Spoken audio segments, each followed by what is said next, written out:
Up until March, we only had one big challenge, which was tackling climate change. Ursula von der Leyen has set the pace for Europe when she took office with the Man on the Moon project for Europe to become climate neutral by 2050.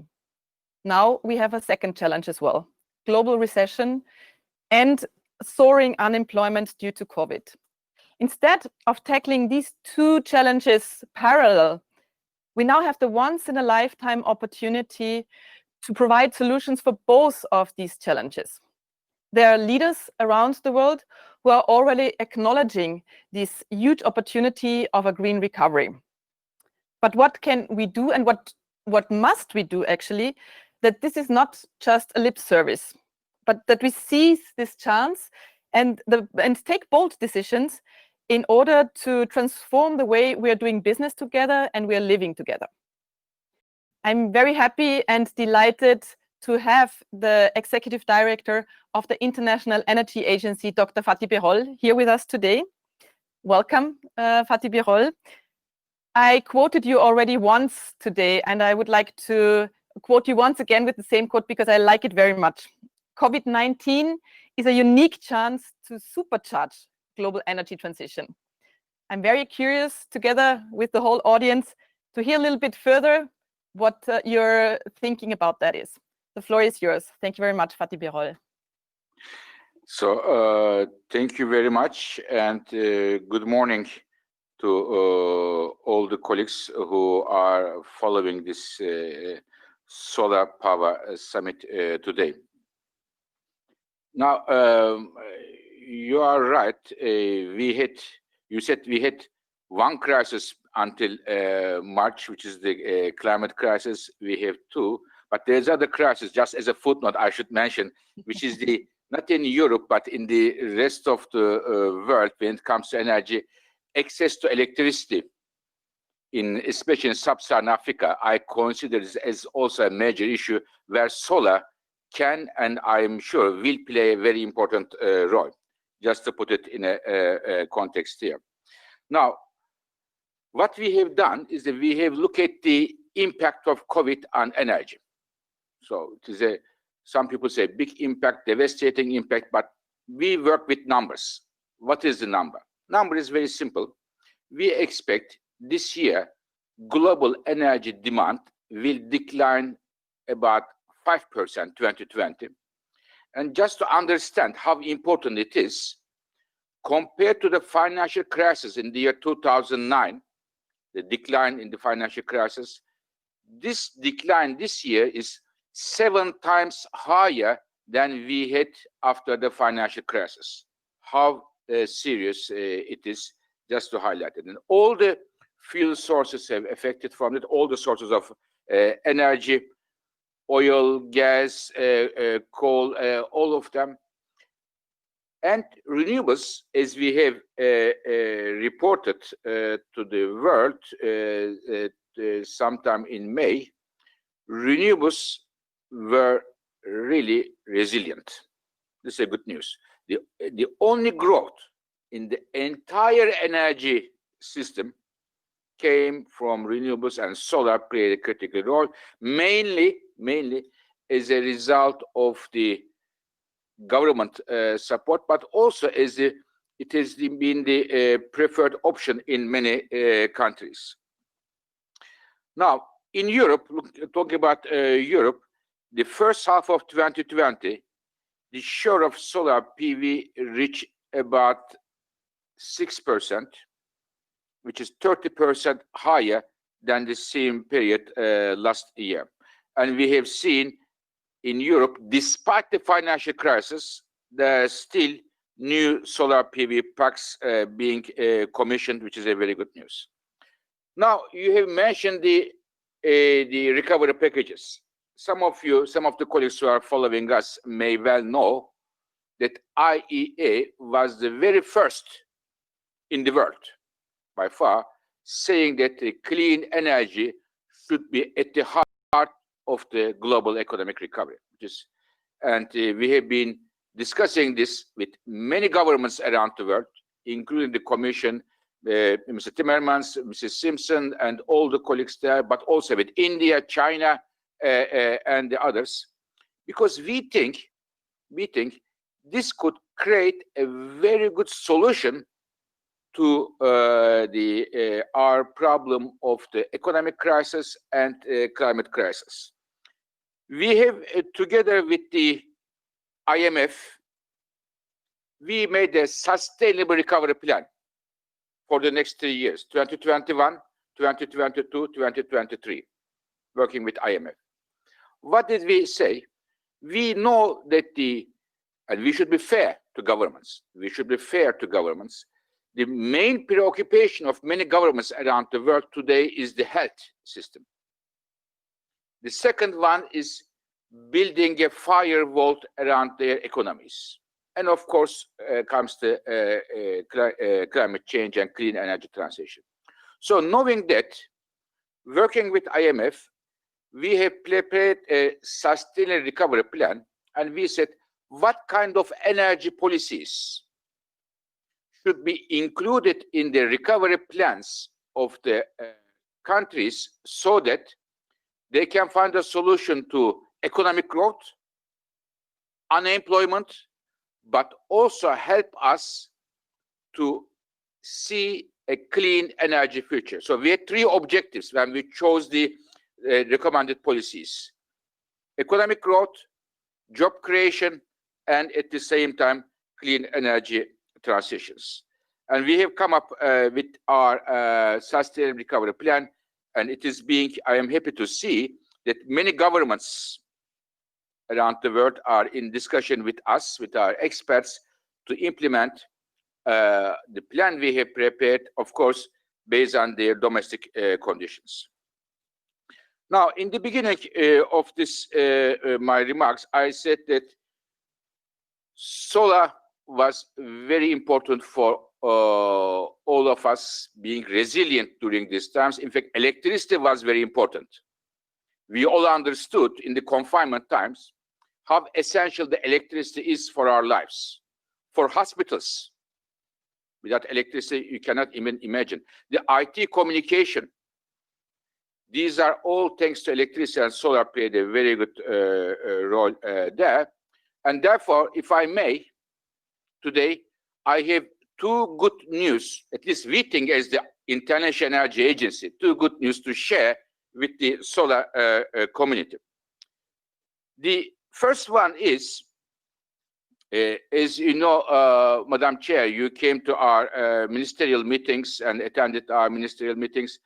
We have a publication called World Energy Outlook, which is considered the Bible of energy around the world. And we are going to release this report on 13th of October. We are getting everyday questions from the journalists. Is it in? This is out. Give us a number. Don't. But I wanted to, I asked my colleague who is in charge of this, Mrs. Laura Cosi. I said, Laura, I want to share one number with before the book comes out, because I found it very, very interesting and encouraging for all of us about solar and Europe. Now, our numbers show that if Europe, this is important, if Europe is keen and able to follow a net zero goal within 5 years of time, solar will be the #1 electricity capacity in Europe, overtaking everybody. Once again, in 5 years of time, according to IEA's World Energy Outlook, solar will be #1 capacity in Europe. I think this is something I consider as a good news, as a friend of solar and as a friend of Europe as well. So thank you very much. And this is, I think, a very good news. But we will get the numbers more in detail on 13th of October, in a few weeks of time. Second, why we think the solar has a great potential for the future. First of all, and for the world and for Europe, first of all, cheaping. It is not many people are pushing solar. I can tell you. I talk with not only with Europeans, but with Indian ministers, Chinese, Brazil. People are pushing solar. Not only, in some cases, not necessarily because to reduce the emissions, but it is basically, it is cheap. It is the cheapest source of electricity, new electricity generation in many parts of the world. And this is something that we all need to see. And in Europe and elsewhere, this is the reason we see further expansion. Second, job creation. This is very important. And our study I mentioned to you, our Sustainable Recovery Plan study, look at all the technologies, how many jobs they create in these days. Because I can tell you, please remember my words. In the next 1 year, one of the words you can go to Google, and it will be much used than many others, will be unemployment. Unemployment. So solar, we look at the different energy options. Which options create more jobs? And our report says that the solar is one of the most labor-intensive technology, and for the utility scale solar, $1 million of capital spending creates 3 local construction jobs and 6 manufacturing jobs. So 3 local construction jobs and 6 manufacturing. Rooftop solar, this is rooftop solar now, is more labor intensive and creates about 10 construction jobs for the same investment. And this rooftop solar is very important. My colleague who is in charge of our renewable market report, Hemi Bahar, tells me that in Europe, this was a surprise to me, the growth coming from rooftop solar is more than the growth coming from the utility scale PV in Europe and elsewhere. So what are we doing as IEA? We are asked by many governments in Europe, but also the rest of the world. You say IEA, very good that the solar is a very promising technology. So what do we need to do? What do you want us to do? So I tell them 4 things, governments. Number 1, still, solar doesn't need a huge amount of incentives now, but it requires stable revenues, and therefore long-term contracts are still extremely critical to achieve the financing. This is number 1 priority we give to governments when they ask our view.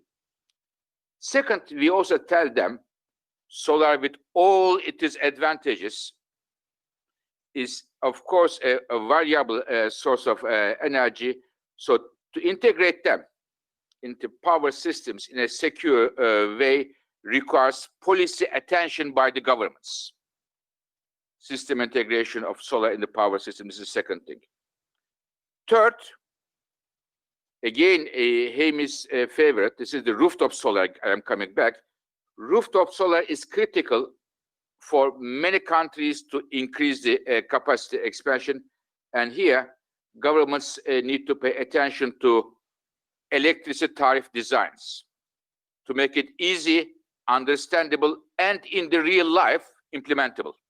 So there is a need for every country, perhaps different models, but we are suggesting them different best experiences, sharing the best experience. This country, this happened, and these are the experiences. We worked, for example, recently with Indonesia on that. So it is very important to have the right electricity tariff design for the rooftop solar if we want to see it to grow further. And fourth point, which IEA takes very seriously now, because as you may know, we are and we were founded as an energy security organization. We are now leading the global clean energy transitions, but our reasoning of our founding of our organization, energy security, in addition to existing energy security issues, I think there is another energy security issue now, which is the availability of critical materials and rare earth mining.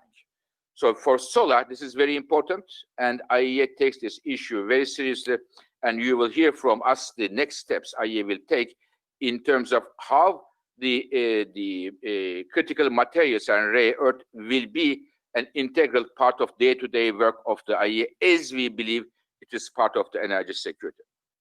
So I would like to finish to give the second news. I said two good news, and I gave one good news. Solar is number one. Very soon in Europe, if Europe is able to follow the net zero goal, which I have no reason to think otherwise. The second one is in certain subjects which we think will put the stamp on the global energy dialogue, global energy markets for years to come, we are making some special reports. So I have asked my colleagues, in the 2021, there will be a World Energy Outlook special report on solar energy outlook. We will discuss not only the utility scale PV, not only the rooftop solar, but the other new technologies such as the solar producing hydrogen, such as floating solar, as we think solar can play a critical role to address our climate issues, to address the other environmental issues, and providing access to electricity around the world. And I will be very happy to see Europe leading the solar adventure, because Europe was the continent where the solar push has started. But now we are seeing some others are overtaking Europe in terms of the manufacturing of the solar PV panels and the others. Now, Europe should, with the help of the new European Green Deal, give a second look how Europe can take over the others and can be number one technology provider to the rest of the world by being a model continent. With this, I would like to thank you for the opportunity you gave me, and I hope you enjoy the rest of the your summit, and please enjoy the two good news I have just shared with you. Thank you very much. Thank you very much, Dr. Fatih Birol. Thanks very much for the good news you brought. I will continue quoting you throughout the whole week with this fantastic news that capacity-wise, solar will be within the next 5 years the number one in Europe. And it's also great that you're going to look into a world energy outlook on solar. So we're very happy to and very curious to see about it. You answered actually already the last question I had to you. I wanted to ask you what is still missing and where Europe should focus on when it comes to the green recovery. But if I understand it correctly, you advise Europe to really look into PV manufacturing and use the funds we have available on the green recovery to also bring back those parts of the value chain which are missing in Europe and build on the great technologies we have in Europe and upscale them, if I understood you correctly. You are right. This is, of course, one of the buttons that Europe has to push in terms of solar PV manufacturing, but also Europe should also look at the new technologies such as floating solar, such as solar producing hydrogen, and like solar, I would like to see in terms of hydrogen, Europe shouldn't make the mistake Europe did in solar. There is a big push in hydrogen across the European continent.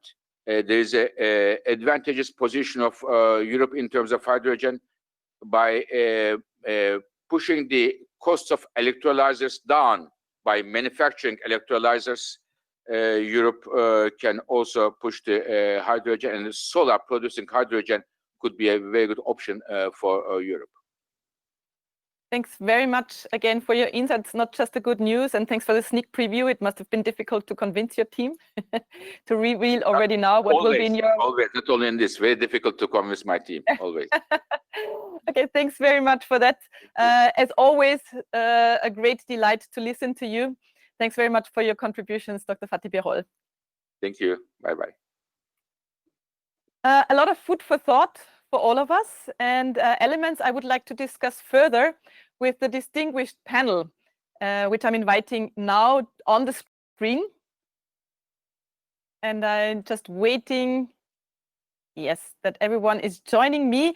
We have Christian Buschoy, MEP, member of the European Parliament and chair of the ITRE committee.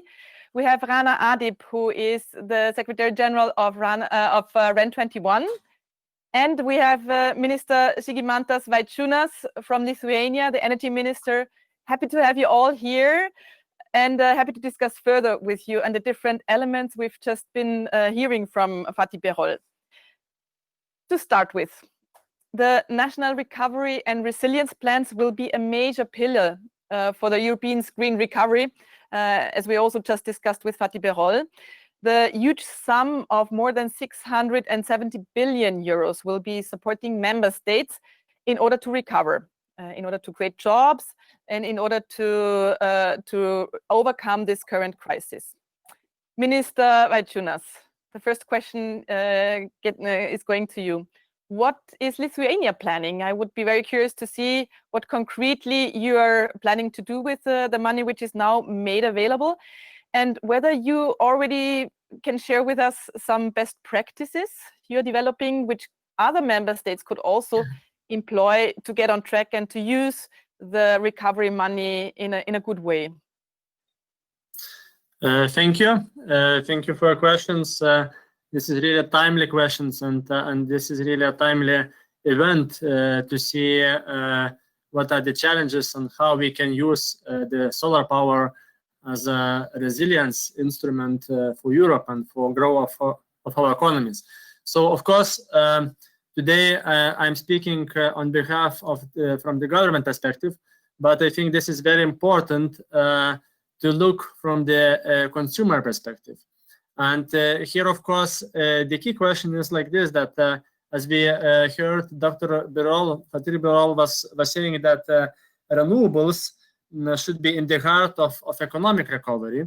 So first of all, I think that strategically for all of the Europe, it is very important that first of all, we have to win the hearts and minds of our society. And this is the very clear strategic direction for us. So how we can do this? I would put very simply three main things. This is about how the system should work, and this is three important milestones. The first one is simplicity, that this system should be simple for the consumer. The second is the financial support, and the third one, flexibility. As I said, I'm talking from the consumer perspective, and these three elements are really very important. And just to share the experience from the Lithuanian case, I should say that these three elements were really critical to ensure the increase of the solar power consumers. And the number during these 3 years increased by 20 times in Lithuania of the solar consumers. And of course, we created a very simple system that no permissions is necessary to build the solar power plant on the rooftop. And this is of course working. And also all the procedures, from the procedures perspective, before it was necessary to have at least 100 days to build the rooftop solar power plant. Now it's just 20 days to have this. So this is about simplicity. About the financial support, and I'm referring to your question about how to use the financing for the future. So in 2020, Lithuania, having in mind this COVID-19 crisis, invested in addition for about 50 million euros for the integration of the solar power plants. I mean, this is support for the individual consumers, as well as to ensure the integration of the solar power plants to the power grid.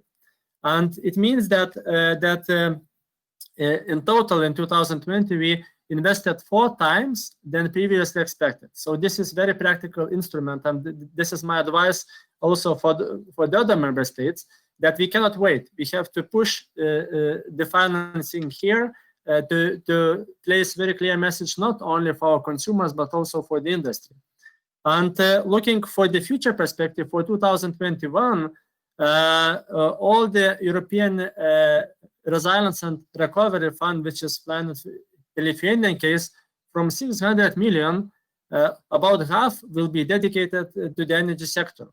And from this half, about one half, this is about more than 100 million euros, will be dedicated solely to the solar plants and for the integration to the grid.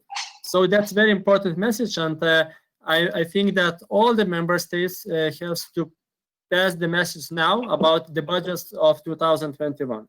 And the last element about the flexibility. As I said, this is really important that consumers could have a choice. And here in Lithuania, this is all the possibility to choose. You can build your individual solar power plant. You can also have the solar power plant as a part of the bigger solar power park, and also you can be a part of the solar community. So all these options are available, and in Lithuania we have created a so-called virtual power plant model, which means that that you can just buy the electricity in the park of the solar parks. So today, just after several months, already more than 5 megawatts capacity of the solar power plants is already bought by the consumers, and we are evaluating that in the forthcoming years it is available market for about 500 megawatts capacity. So this is really working, and this is of course the first steps, but we have to make all the system as much as flexible that the consumers could choose. Great, that's very uplifting. Thanks, Minister Vaičiūnas. So it's great to see that Lithuania is a really front runner in taking citizens along.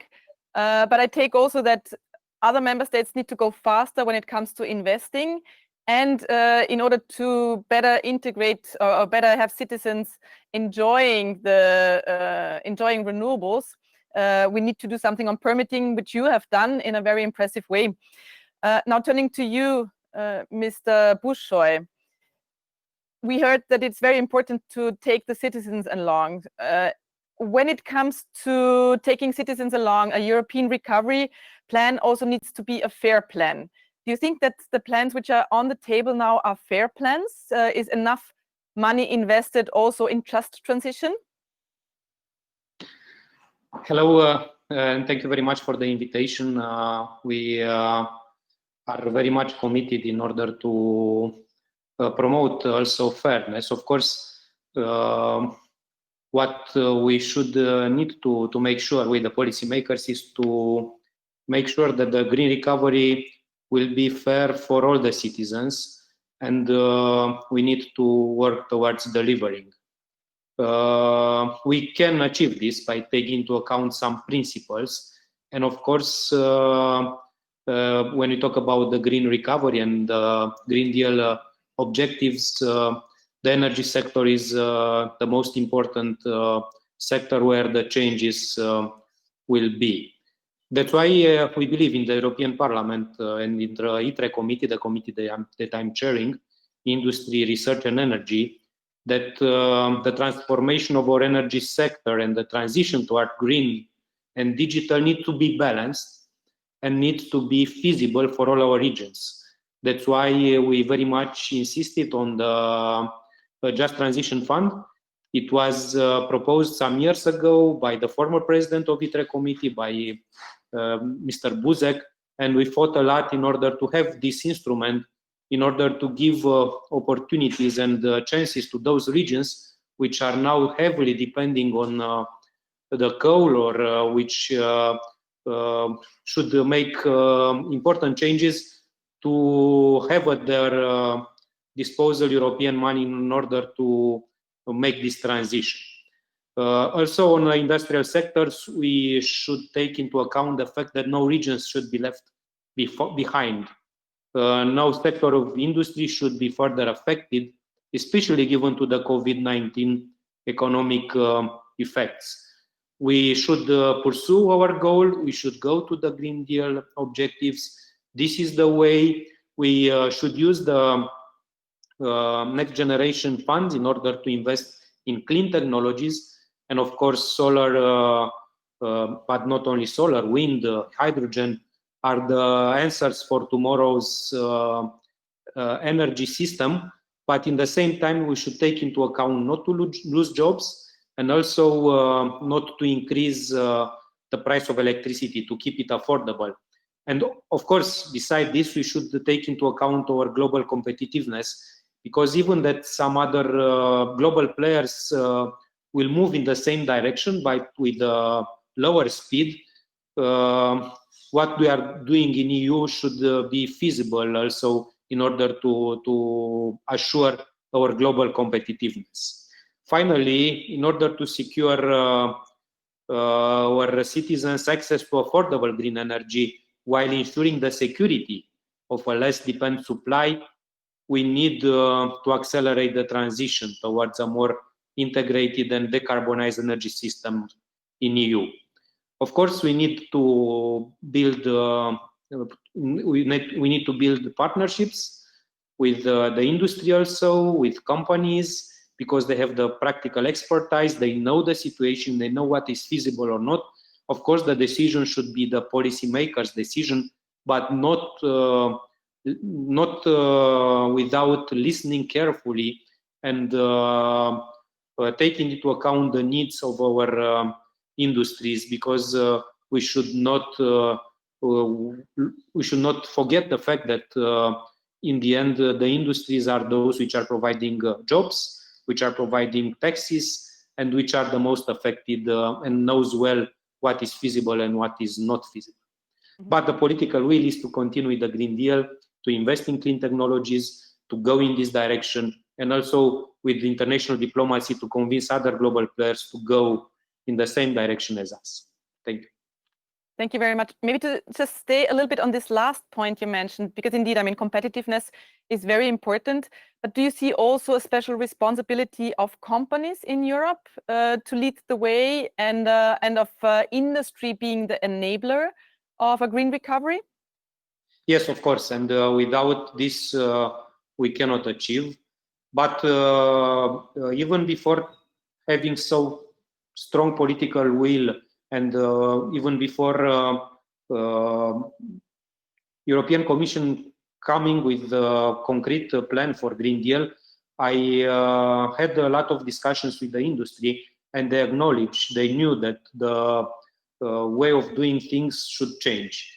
It was clear that there is a pressure from the young generation, from the civil society, from everyone, that we cannot continue with the old way of doing things, that we have to take care of our environment, we have to stop, or at least to manage the climate change. And this was something that the companies and industries acknowledged. They already prepared the transition, even those which are very much heavily involved in oil, in gas, in coal, less, but oil and gas, already took into account to diversify their portfolio, their investments, to go to cleaner technologies, to decarbonize fuels, and also to invest in renewables. And this is something that they took into account years ago. Now we have to provide the good incentives, economically, financially, as policies, and also to build a predictable framework, policy framework, in order to give the industry the predictability that they need to invest. And also to take on board new ideas, fresh companies, SMEs, in order to diversify our landscape. Mm-hmm. Thanks very much. Rana Adib, we hear that renewables will be the backbone of a green recovery. From the cooperation you have with many international players, can you put a little bit of a spotlight on those actions which you see are the most impactful in green recovery around the world, and most impactful also with regard to jobs, but obviously with regard also to tackling climate change? Mm-hmm. Happy to have your insights. Thank you very much, Walburga. Thanks a lot for the invitation also. Indeed, I think that I can only echo positively, I guess, what we heard from the speakers before. I think just to reposition the topic a bit, I think it's important to keep in mind that we have structural changes ahead. When we are looking at the reality in 2019, we see in Europe that the investment in renewable power and fuels has reduced by 4%. So it's very clear that we need to have a much higher investment into renewable energy than in predecessing years. And I think when I hear the example of Lithuania, where 50% of the recovery money is going into energy, this is extremely good, considering the fact that when there is a study which just was presented, I think, over summer, analysis on G20 countries, and here energy basically only represents 2 or 3%, of which only 30% is going in sustainable energy. So I think this already shows or indicates one big success factor, I guess, is being really serious about the structural change we need to put in place. And this means having very clear targets, having sectoral targets, because the challenge is also moving from not only the supply side, also to the energy consumption side, and in particular looking into buildings, so heating and cooling here, obviously industry, but also in particular road transport, especially when we're talking about renewable power, because the whole e-mobility developments here represent a major opportunity to create a demand, basically, but also create jobs. So I think that's really one part which is being outspoken. The other part is, and I think when we are speaking about structural changes, there's a social-political acceptance, which is important. So making basically the shift to sustainable, so efficient and renewable-based energy systems a political priority. This is really important. And I do think it's also important to underline that we need the right political frameworks. We also need to still readjust also in Europe the role of fossil fuels and support the fossil fuels. And we also need to work on the implementation of the policies. And I think this is clearly something which we see at the global level. You might have the great policy and regulative frameworks, but if basically the development of capacities takes many years because there is a pushback of citizens, because the implementation is not functioning, very heavy, then we'll never be able to scale up quickly. So that is one part. The other part is the market acceptance. And I think this is clearly something where we do see globally that lots of movement is happening, especially considering the fact that today solar PV, but also wind in the power sector is very often the least cost option. As a result, there is a private sector, so energy consuming sectors, that also work on their own decarbonizing strategies that turn to renewable energy. What we see here, however, is, and this is certainly something which can be triggered in a much more strategic way, that the supply side and the demand side are not thought in a very integrated way. I take the example of e-mobility. The e-mobility developments really play a key role in the economic recovery packages. They are also part of the NDCs, and still there are only 2 countries that directly integrate basically these to the renewable power purchase. At the European level, this is being discussed. There are certainly ways to do this in a much more strategic way, and also do this in a more strategic way, and I think we'll have the opportunity to talk about this later, to integrate it in the industrial policies, because ultimately we need to create local value chains. And the third part, we spoke about the citizen support here, and I cannot agree more, because we see that in general there is globally a citizen support for renewable energy. But often locally there is a pushback to transmission distribution lines, to renewable energy projects, etc. And I think at this level, it's really important. We heard about the inclusive and the just transition, but to also change our discourse from the renewable side. So obviously economics is important, but jobs is also very important and contributes clearly to citizens' acceptance. And governments can have a much more transparent and inclusive dialogue here. We do see many bad examples, I guess, of the whole discussion of losing jobs from the fossil fuel versus gaining jobs by developing or putting sustainable energy at the heart of the economic recovery. And here are just some numbers. Irina is actually going to present the new jobs report on renewable energy. They're producing this every year. It will be launched today. But the reality is that renewable energy can contribute 3 times more jobs than fossil fuel for each $1 million spent, basically. And when we are looking into renewable and power grids and energy flexibility, we're talking about 25 jobs more or less. This is globally the global average per $1 million US. Energy efficiency is 10 jobs for 1 million USD. There are obviously very large regional differences depending on the local value creation, energy and commodity dependence, and trade. And this is clearly why it is very important to integrate this discussion, I guess, to raise the awareness and speak about the jobs also in the discussion with the citizens, make them benefit, economically benefit. And I think this is where community energy plays a key role, and solar PV clearly has a very great advantage compared to other renewable energies too, to be locally, and that it can contribute to local jobs. This is something which is really important. But it's also very clear that the governments can steer basically the discussions here and also create framework that really allow to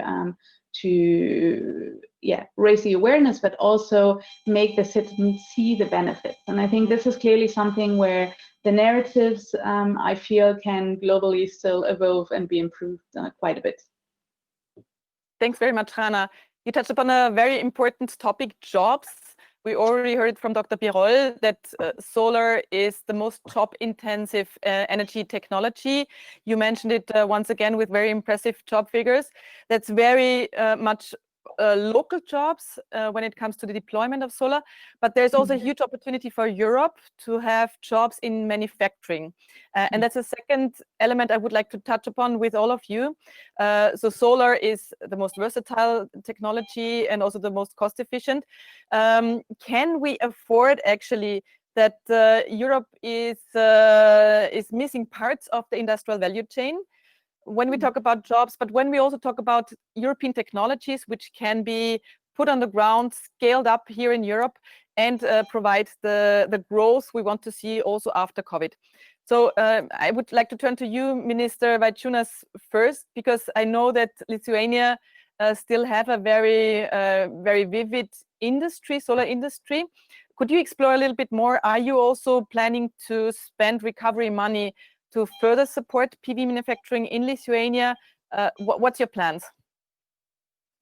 Thank you. Yes, this is really the case that this is not only the Lithuanian possibility, but this is all the Europe possibility and the chance which we cannot miss, having in mind that really the situation what we have, and we have to learn the lesson after this COVID-19 about the supply chain issues and the challenges also for our industry.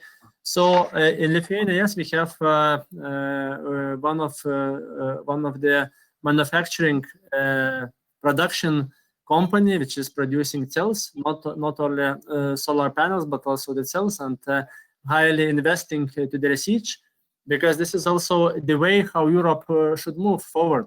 Only with the efficiency, with innovation, we can be competitive. And really, this is the case that and these companies, of course, they are investing themselves. For example, currently the capacity will be doubled. And of course, the industry is working on day and night. This is really visible because I'm just crossing the street where this factory is originated. So we see the lights, and this is really a huge work that's taking place. And this is the example that Europe could use this opportunity. And I should say very simply that Europe now is at the crossroad, just to choose the option for our future. And this is a principle and critical choice is really necessary. And we are talking here about the industrial value chains, and especially on the solar technologies. This is the right option and right possibility. And here, of course, Lithuania, together with the 7 other EU member states, also write a letter in May this year, asking to include this solar and wind technologies in the strategic value chains of Europe. And of course, I know that also the European Solar Initiative is taking place, and of course, it's good to see that also we have the political support, having in mind that that this Lithuanian initiative has been supported in the Energy Council this June. Now we are looking forward for the Competition Council in November this year. But this is the political support. We really need a practical support. And here, of course, this is not only the question about the financing itself. This is the question of the right framework for our industry to be developed and also to use this opportunity. And here, of course, I totally agree with the fact that in Europe, we have the issue that currently the supply and demand sides are not really connected. Having in mind that the supply side is really lagging behind, demand is increasing, and also referring to the fact of the Dr.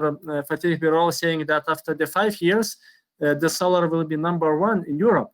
So this is also, we have to make everything possible that also industry will be the #1 in the world. So this is our potential possibility. And just I'm looking back also now for the consumer side. This is important not only from the job creation perspective, but this is also important from the consumer perspective. Having in mind that quality is very important, and here we have to ensure the trust for the consumers, both in the quality of the solar cells and solar panels, and also in the quality of all the supply chain. So this is important, and I think that also European Commission is really looking forward and doing everything what is possible, and all the member states have to behave in appropriate manner and not waste the time. Thank you very much, Mr. Vaičiūnas. Mr. Busha, you heard that 7 ministers are calling for a solar industrial strategy. You're currently in the, and thanks to the leadership also of Lithuania, you're currently discussing industrial strategy in the European Parliament. Will solar industrial strategy form part of that broader industrial strategy? Yes, of course. As I already told you, what was already decided as a strategic decision, if you want, is to use the opportunity of investing now in order to tackling the bad effects on the economy of the coronavirus crisis, to use this money that we are investing in order to boost clean technologies industries. And of course, solar manufacturing, and not only, everything that is clean technology would be a priority for our industrial strategy. I believe that solar power will provide an important contribution to European energy mix. It's already stated, it was said that we have now more than 10% of the electricity generation coming from solar power, and we could double this in the coming years. We could go to 20% even before than 2050. It is estimated that it could be reached in 2040. And this is a good potential to create jobs, to invest in clean technologies. That's why I believe that this is a direction that we should pursue. And of course, not only the production itself, but also the PVCs and others. Maybe innovative solutions in this area, because when we talk to the mass production of the equipments, of course, here still we have a very harsh competition with China and other global players where the cost of manufacturing is still lower. Of course, we'll discuss about carbon adjustment tax, carbon border adjustment tax. We'll discuss about incentives for European industries, for European manufacturers, but still it is a discussion how we can resist in this competition. But of course, for the innovative part, for new technologies to improve the current ones, we should give priority, and this is something that we see in ITRE committee as a direction of development. Thanks very much, Hannah. Jobs and growth from an industrial strategy. What are the key ingredients it needs for that? So I guess for systemic change, you need a systemic approach. And this is really something where I feel that this is, for me, the part where whether we're looking at the social change or the economic change or the market change, we really need to accelerate our learning here. What is the main ingredient? I mentioned the supply and demand side. I also think there is a discussion about local to global, basically, local, national, and global. And we need to see, I guess, solar PV as a renewable energy and renewable energy as a sustainable energy solution, and then sustainable energy in the overall energy ecosystem. And the reality here is that the disruption we have is not like the internet disruption or the mobile phone disruption, which is basically a technological disruption where basically the old solution is just irrelevant or becomes irrelevant. But it's a very conscious choice to move from a fossil fuel-based energy system to a sustainable energy system. And obviously, this also means to accompany basically fossil fuel players to engage in the transition. It also means to be really honest about potential lockdown risks, which are there.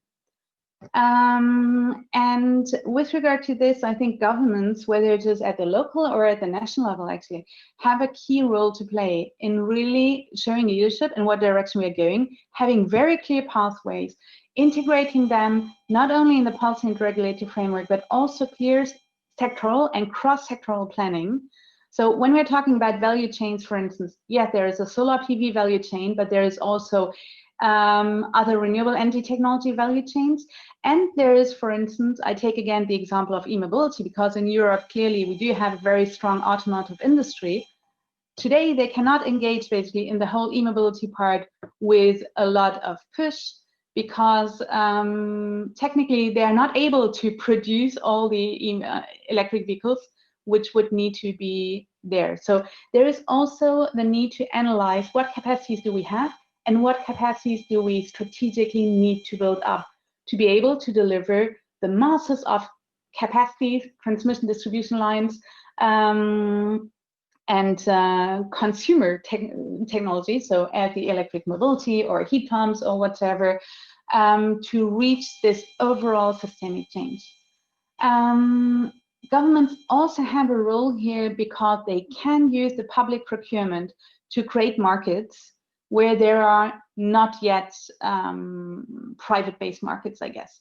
And I think this is clearly where, when we're looking back basically in the solar PV history at the European level, there were pioneers who really aimed at building up an industry also for export markets and who put in place a political framework to do so. And I think that's really a good learning, because Europe has been able to do this in the past and can also do this again. But today it requires, I think, not so much technology innovation, because let's be honest, most of the technologies we need are there. We need to develop social, political, and industrial policy technologies. Let's call it technologies because it's very reassuring in our space of speaking about technological innovation.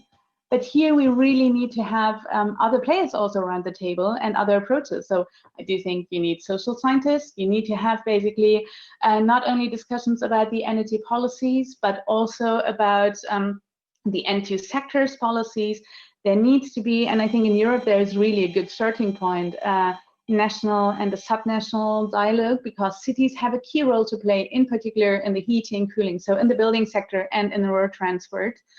And the ingredients, I guess, is stepping a bit out of our comfort zone and not to speak only amongst the renewable energy players and the energy players, but really also have, and I think this is something where the Green New Deal was really interesting, because there is, and also pioneering, I guess, internationally, there is really this need to have sectoral discussions with players that are normally or historically not around the energy table. Okay, thanks very much, Hannah. It's very interesting listening to all of you. That's where we're slightly running over time. But I wanted to still discuss very quickly with you one last thing. Because in the end, when we look at recovery plans, it is temporary measures we're looking at until in Europe up until 2024. But in order to sustain the further growth of renewables and to sustain the further growth of a green economy, we need market signals also beyond the green recovery to sustain that growth.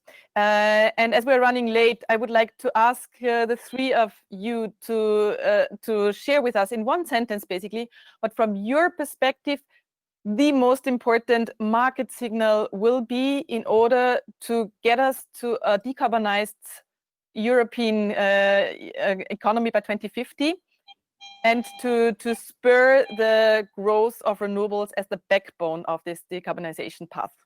And I would like to start with you, Mr. Vaitšūnas. In one sentence. Yes, I think that's the case that now we have the solar power technologies are so cheap that that also and society is looking towards this as a cheap option and really competitive option. And the most of the forces are now orientated to the energy efficiency and to the efficiency of the solar cells and solar panels itself. But my key message is that on these choices, I mean, for the industry and also for the politicians, for the governments, we have to be as much as strategic, pragmatic, and fast. Thank you very much. Hannah, Adip, one sentence on what is absolutely needed as a signal to go all the way until 2050. All the way until 2050 is not only having very strong signals on efficiency and renewables, but also a very clear plan on phasing out fossil fuel subsidies, but phasing out fossil fuels in general. So banning fossil fuel, especially in highly fossil fuel dependent sectors like heating and cooling and transport. So because the economic advantage of renewable energy will automatically turn into a real strong market development. Thank you. And the last word is for the representative of the European citizens, Mr. Bușoi. One sentence on what we need to boost it. Well, we have the political will. This is clear, and it did not diminish after the COVID crisis started. From contrary, the political will is stronger. We have a predictable plan of legislative and non-legislative measures proposed by the European Commission and will be adopted by the member states and the Parliament. What I see key for the near future is to implement the financial measures. The Just Transition Fund for some countries and regions, if we do not implement well, they will not go in the direction. So we cannot decarbonize without phasing out, and we cannot phase out without the Just Transition Fund. And of course, the investments in clean technologies, which should be implemented very well. So financing is the key word. Thanks very much to all the panelists, to the distinguished panel. It was a pleasure discussing with you. Thanks very much to the audience for listening in.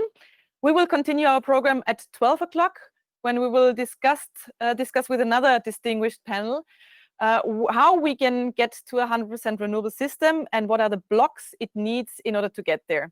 Thank you very much and have a very nice afternoon.